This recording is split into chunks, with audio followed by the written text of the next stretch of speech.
வணக்கம்மா, சொல்லுங்க. ஐயா, இது என் தம்பி பொண்ணு.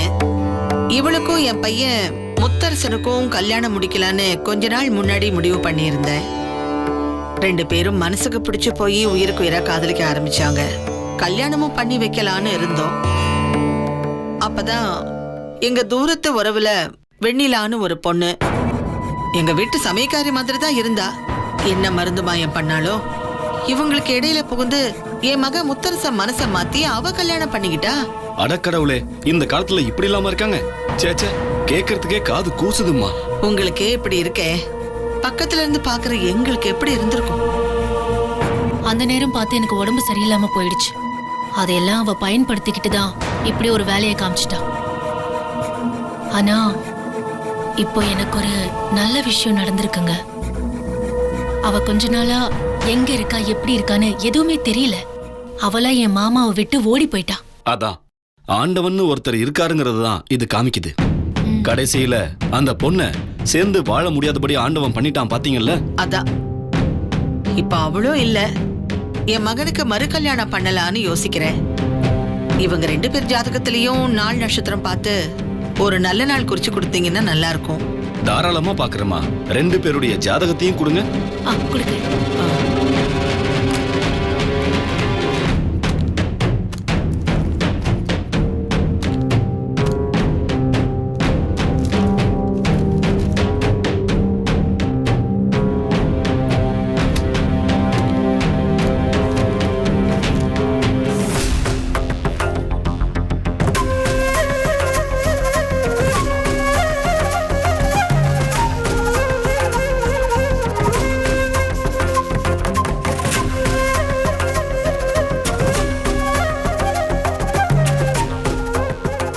என்னவோம்மா, நீ இத்தனை ஆசைப்பட்டு கல்யாணம் பண்ணிக்கணும்னு நினைக்கிற.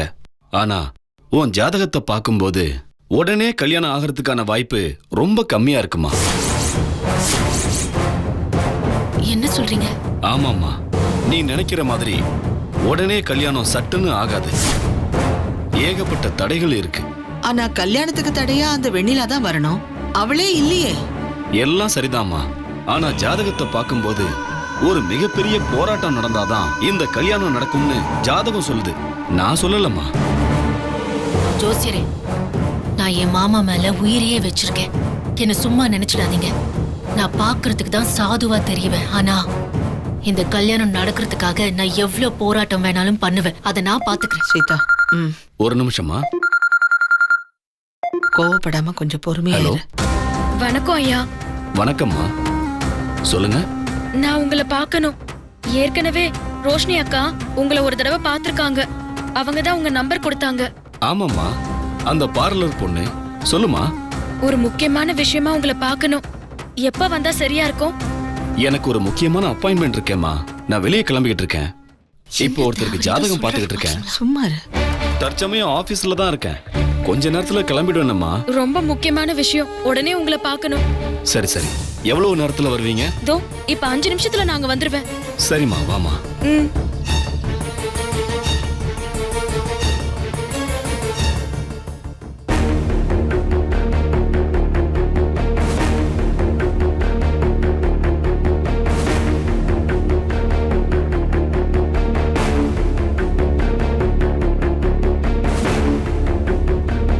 அடுத்த 3 மாசத்துல ஒரு 10 கல்யாண தேதி இருக்கு. நீங்களா பார்த்து எதை தேர்ந்தெடுக்கிறீங்களோ அதுல பண்ணிக்கலாம். ஒரு பிரச்சனையும் இல்ல. ஆனா நான் சொன்னதெல்லாம் ஞாபகம் வச்சுக்கோங்க. 3 மாசத்துல எல்லாம் வேண்டாம். இப்போ இந்த மாசத்துல உடனே கல்யாணத்தை நடத்தி ஆகணும். சரிம்மா, முதல்ல இந்த தேதியெல்லாம் பாருங்க.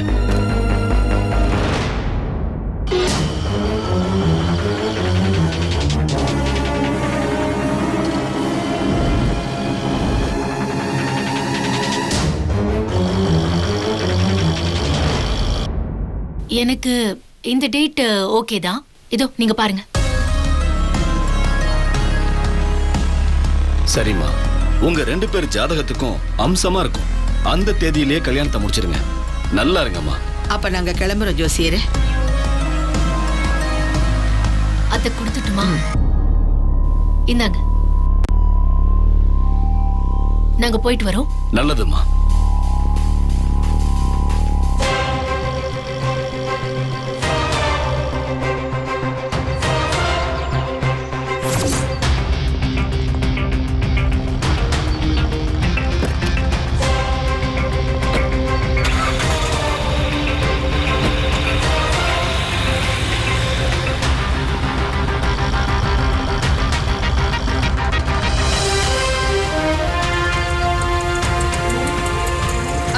ஒரு நிமிஷம் இருங்க, வந்துடுறேன்.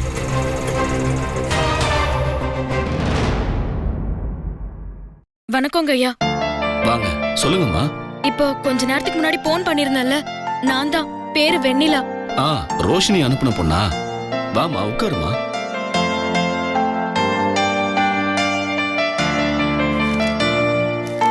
இதுல என் வீட்டுக்காரர் ஜாதகமும் என் ஜாதகமும் இருக்கு. அவர் பேரு முத்தரசன். சின்ன வயசுல இருந்தே என் முத்த மாமாவை தீவிரமா விரும்பினங்க. ரொம்ப போராட்டத்துக்கு அப்புறம் தான் அவரை கல்யாணமே பண்ண. ஆனா இப்ப என்னன்னா, ஒரு சின்ன விபத்துல அவர் கண் பார்வைக்கு பாதிப்பு வந்துடுச்சு. அத பயன்படுத்தி ஸ்வேதாங்கிற ஒரு பொண்ணு, அவங்களும் அவருக்கு முறை பொண்ணுதான், அவங்க என் முத்த மாமாவை கல்யாணம் பண்ணிக்கணும் பாக்குறாங்க. அத தடுக்க முடியாத சூழ்நிலையில நான் தெரிஞ்சுக்கிட்டு இருக்கேன். அப்படி ஏதாவது மீறி நடந்தா என் முத்து மாமாவை கொண்டுட்டு அவங்களும் செத்துருவேன்னு சொல்லி பயம்புறுத்துறாங்க. அதனால வீட்டு பக்கம் கூட போக முடியாத சூழ்நிலையில இருக்கு. அட கடவுளே, இதான் விதியோட விளையாட்டுங்கிறதா?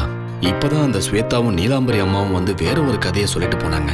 ஆனா இந்த பொண்ணோட வேதனையை பார்த்தா மனசுக்கு ரொம்ப கஷ்டமா இருக்கே. அவங்க சொன்னது எல்லாமே பொய்ன்னு இப்பதான் புரியுது. கடவுளுடைய சித்தம் என்னன்னு பார்க்கலாம். என்னங்கய்யா? ஒண்ணு இல்லம்மா.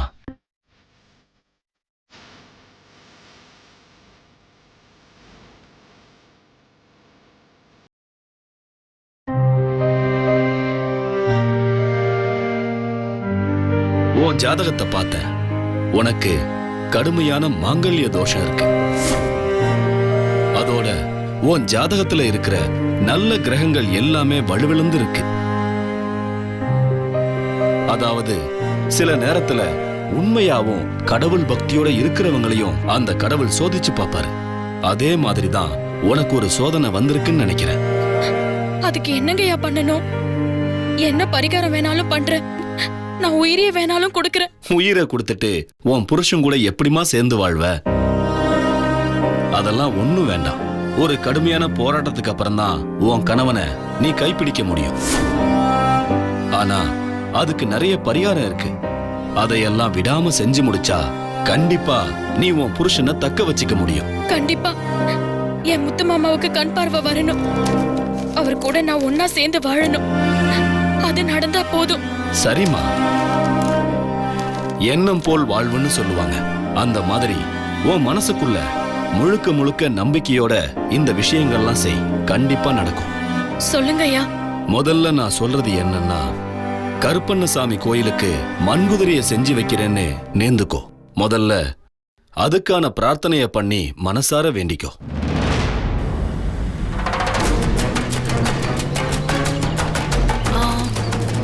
என் போன் எங்க? என்னம்மா தேடுற? என் போனை காணோம். அந்த டேஷ்போர்ட்ல பாருங்க. இரு பாக்க. இங்க எதுவும் இல்லையே. அங்கேயும் இல்லைங்களா?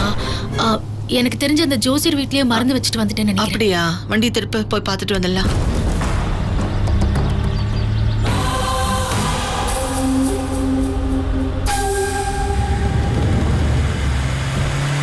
அதுக்கப்புறம் ஒரு நல்ல நாள் பார்த்து அந்த கோயிலுக்கு அந்த மண்குதிரைய காணிக்கையா கொடுக்கணும். சரிங்கய்யா, நான் பண்ணிடுறேன். அதுக்கப்புறமா ஒரு கோயிலோட பேரை குறிச்சு தரேன். அந்த கோயிலுக்கு போய் நீ கோதானம் பண்ணணும். கோதானம்னா? பசுவை தானமா கொடுக்கணும். சரிங்கய்யா, அதுவும் பண்ணிடுறேன். இப்போ மூணாவது தாமா முக்கியமான விஷயம். அத நீ எப்படி பண்ண போறியோன்னு எனக்கே தெரியல. என்னங்கய்யா? உன் புருஷனோட ஒன்னா சேர்ந்து அம்மனுக்கு மாங்கல்ய தானம் பண்ணி அன்னதானம் கொடுக்கணும். இதுதான் ரொம்ப முக்கியமான விஷயம். இதெல்லாம் எப்படியாவது நான் பண்ணிடுறேன்யா.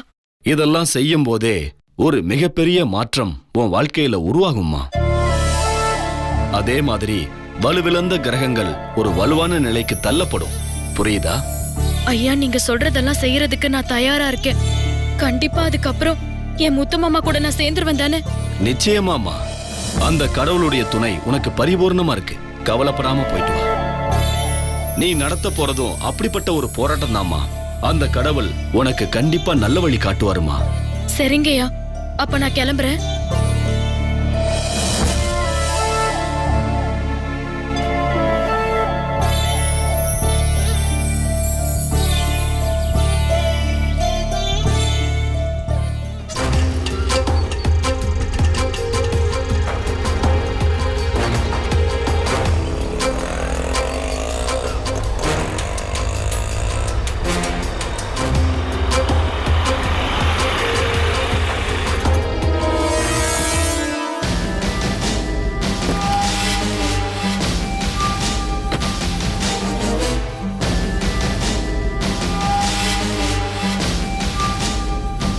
ஜோசியரே, நான் இங்க போன் மறந்து வச்சுட்டு போயிட்டேன்.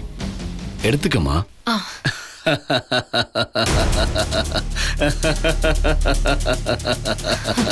என்ன திடீர்னு சிரிக்கிறீங்க? விதி சில பேருடைய வாழ்க்கையில விளையாடுன்னு சொல்லுவாங்க. ஆனா அதை நான் நேர்ல பார்த்தம்மா. அதுக்கு சாட்சியா நான் இங்க நின்னுகிட்டு இருக்கேன். என்ன சொல்றீங்க? இப்பதான் கொஞ்ச நேரத்துக்கு முன்னாடி நீங்க உங்க ஜாதகத்தையும் உங்க மாமா ஜாதகத்தையும் கொடுத்து 4 நட்சத்திரம் பார்க்க சொன்னீங்க.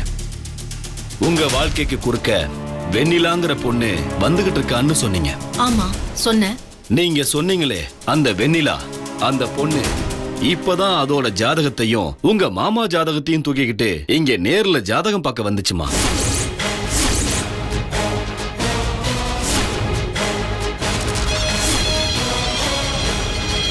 இப்போ இப்போ இப்போ இப்போ வந்தாளா? இங்க இங்க இப்போ வந்தாளா? ஆமாமா, இப்பதான் வந்துட்டு போனாங்க. பாத்தீங்களா அத்தை? அவ என்ன வேலை பண்றான்னு பாத்தீங்களா? இங்க பாருமா, அந்த பொண்ணு வந்து பரிதவிப்போட பேசுறத கேட்கும் போது அந்த பொண்ணு பக்கம்தான் நியாயம் இருக்கிற மாதிரி தெரியுது. அதே மாதிரி அந்த பொண்ணோட வார்த்தையிலையும் எதுவும் பொய் இருக்கிற மாதிரி தெரியல. ஆ?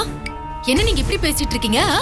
இல்லம்மா, ஏற்கனவே கல்யாணமான பொண்ணு, அதோட வாழ்க்கைய ஏமா நீ தட்டி பறிக்க நினைக்கிற? அது வேண்டாமா, அது மிகப்பெரிய அநியாயம். கண்டிப்பா இது நல்ல விதமா போய் முடியாதுன்னு எனக்கு தோணுது. அதனாலதான் உன் ஜாதகமே அதை காமிச்சு கொடுத்திருக்கு. உனக்கு மிகப்பெரிய ஒரு போராட்டம் இருக்கு அப்படின்னு சொல்லி. நீங்க எனக்கு ஃப்ரீயா எந்த அறிவுரையும் கொடுக்க தேவையில்ல. ஜோசியம் பார்த்து நாள் குறிச்சு கொடுத்திருக்கீங்க, அதோட விட்டுருங்க. என் மாமாவை எப்படி என்னால விட முடியும்? 3 வருஷமா நானும் அவரும் உயிருக்குயிரா காதலிச்சிருக்கோம். அவ இடையில வந்தவ. ஊர்க்காரங்க வற்புறுத்தலதான் என் மாமாவை கழுத்துல தாலி கட்டினார் ஒழிய இஷ்டப்பட்டெல்லாம் ஒண்ணும் இல்ல. அதனாலதான் இவ்ளோ கஷ்டப்பட்டு வீட்டுல கண்ணு தெரியாம உட்கார்ந்துட்டு இருக்காரு. இங்க பாருங்க, திரும்ப அவ கிட்ட இருந்து என் மாமா எனக்கு கிடைச்சே தீரணும். அவ என்ன பொறுத்த வரைக்கும் ஒரு திருடி. என் வாழ்க்கையில உள்ள புகுந்து என் மாமாவை என்கிட்ட இருந்து பறிச்சுக்கிட்டு போன ஒரு திருடி. அத ரைட் ராயலா நான் திரும்ப வாங்கிக்கிறேன், அவ்வளவுதான். தயவு செஞ்சு நீங்க அவளுக்கெல்லாம் சப்போர்ட் பண்ணி பேசாதீங்க ப்ளீஸ். நீங்க குறிச்சு கொடுத்த அதே முகூர்த்த நாள்ல நான் கல்யாணம் பண்றேன். அது நடந்தே தீரும். இதுல ஏதாவது மாற்றம் வந்துச்சு, இத பாத்தீங்களா, கையிலேயே வச்சு திரிஞ்சிட்டு இருக்கேன். இந்த விஷத்தை என் மாமாவுக்கு கொடுத்துட்டு அவரையும் கொன்னுடுவேன், நானும் குடிச்சு செத்துருவேன். என்ன ஸ்வேதா இப்படி எல்லாம் பேசிட்டு இருக்க? விடு, நம்மள மீறி எதுவும் நடந்துராது. நடந்துருச்சு அத்தை, நடந்துருச்சுல. இப்போ நமக்கு பின்னாடியே இங்க வந்துட்டு போயிருக்கா அவ. அப்படி இருக்கும்போது எப்படி அத்தை நான் கோவப்படாம இருக்க முடியும்? ஐயா ஜோசியரே, உங்களை பார்க்க வந்ததுக்கு ஏன் அவளை இப்படி டென்ஷன் பண்ணி விடுறீங்க? நான் பேசுனதுல எந்த தப்பும் இருக்கிற மாதிரி எனக்கு தெரியல. ஆனா ஒண்ணு, ஸ்வேதாவுக்கு ஜாதகத்துல விபரீத ராஜயோகம் நடக்குது. ஜாதகம் மிகப்பெரிய பலமா இருக்கு. அதனால யாரு என்ன சொன்னாலும் கேட்கிற நிலைமையில அவங்க இல்ல. அவங்க நினைக்கிறது தான் சரின்னு வாதம் பண்ணுவாங்க, நினைக்கிறத சாதிக்கணும்னு நினைப்பாங்க. உங்க இஷ்டப்படி செய்யுங்கம்மா. ஆமா, ஏன் இஷ்டப்படி நான் செஞ்சே தீர்வேன். ஆனா ஒண்ணுமா, அந்த பொண்ணுகிட்ட நியாயம் இருக்கு. அந்த நியாயத்துக்கு மிகப்பெரிய சக்தி இருக்கு. அவ்வளவு ஈஸியா அந்த மாங்கல்யத்தை பறிக்க முடியாது. கொஞ்சம் பாத்துக்கங்க. அதெல்லாம் நான் பாத்துக்கிறேன். நீங்க குறிச்சு கொடுத்த அதே நாள்ல என் மாமாவை நான் கல்யாணம் பண்ணி காமிக்கிறேன். வாங்க அத்தை போலாம்.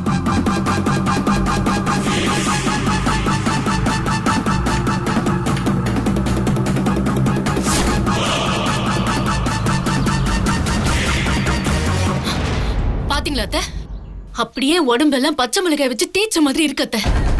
என்னால சகிச்சுக்கவே முடியல. அவளுக்கு எவ்வளவு தைரியம் இருந்தா அவள் நம்மளையே ஃபாலோ பண்ணி வந்து இதே ஜோசியரை வந்து பாத்துருப்பான்.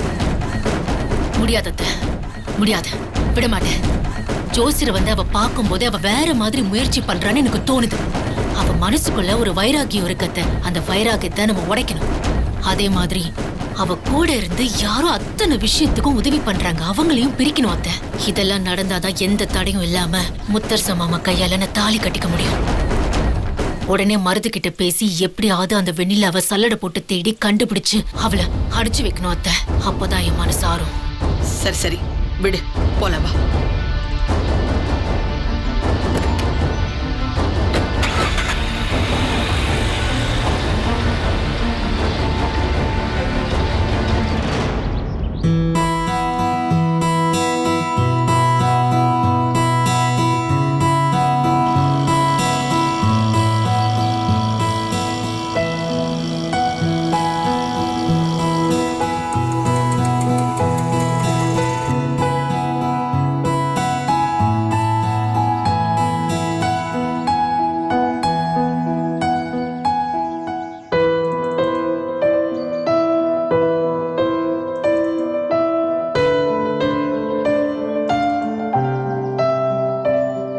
வணக்கம். வணக்கம்மா, சொல்லுங்க. வெண்ணிலா, அது கூட. என்னம்மா விஷயம்? கருப்பண்ணசாமி கோவிலுக்கு குதிரை செய்யணும். அதுக்கு ஆர்டர் கொடுக்கறதுக்காக வந்தோம். அதெல்லாம் அப்படி செய்ய முடியாதுமா. ஏங்க அப்படி சொல்றீங்க? இல்லம்மா, நாம நினைச்ச உடனே செய்ய முடியாதுன்னு சொன்னேன். அத அந்த கருப்பு நினைக்கணும். கருப்பு உத்தரவு கொடுத்துச்சா? புரியல. இங்க பாருங்கம்மா, கருப்பு உத்தரவு கொடுத்ததுக்கு அப்புறம் தான் நீங்க அதை செய்யறதுக்கே இங்க வரணும். ஆமா, யாருக்காக அந்த மண் குதிரை செய்றீங்க? எனக்காக தாங்க. நான் ஒரு முக்கியமான விஷயமா வேண்டியிருக்கேன். அதெல்லாம் நல்லபடியா நடக்கணுங்கிறதுக்காக மண்குதிரை செஞ்சு கருப்பு கோவிலுக்கு கொடுத்துருன்னு சொல்லி ஜோசியர் சொன்னாரு. அதனாலதான் உங்களை தேடி வந்தேன். அப்படியா? அப்ப ஒண்ணு செய்யுங்கம்மா. கருப்பு சாதாரண சாமி இல்ல, ரொம்ப துடியான தெய்வம். அவரு உத்தரவு கொடுத்தாதான் நீங்க குதிரையே செய்ய முடியும். ஐயோ, என்ன உத்தரவு? வாங்க, நானே கோயிலுக்கு கூட்டிட்டு போறேன். என்ன அப்படி பாக்குறீங்க? கருப்பு கோயில் பூசாரியே நான் தாம்மா. ஓ, அப்படிங்களா? வாங்க போலாம். வாங்க.